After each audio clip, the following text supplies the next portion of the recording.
নমস্কার বন্ধুরা, আশা করি তোমরা ভালো আছো। আজকে কিন্তু একটা চালের বড়া রেসিপি নিয়ে এসেছি তোমাদের সামনে।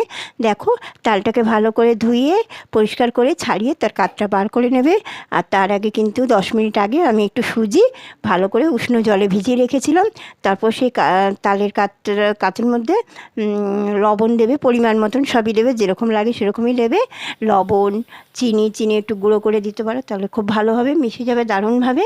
আটা ময়দা আমি দুটোই নিয়েছি, তোমাদের যার যেরকম ইচ্ছা সে সেরকম নিতে পারো।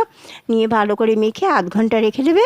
তারপরে তেল গরম করে সুন্দর করে ছোট ছোট করে কেটে নিয়ে তোমরা তালের বড়া তৈরি করে নিতে পারো। আমার কিন্তু প্রথম অবস্থায় একটু কড়া ভাজা হয়ে গেছিলো, তাই প্রথমটাও তোমাদের দেখালাম। দ্বিতীয়টা কিন্তু দারুণ হয়েছে আর সুন্দর মুচমুচে, মানে খেতে কিন্তু অপূর্ব হয়েছিল। তোমরাও আমার মতন করে দেখো, আশা করি তোমাদের ভালো লাগবে। আর তোমরা তো আমার ভিডিওটা দেখছোই, আর আমার চ্যানেলটাও অবশ্যই একটু সাবস্ক্রাইব করে দিও, ঠিক আছে? আর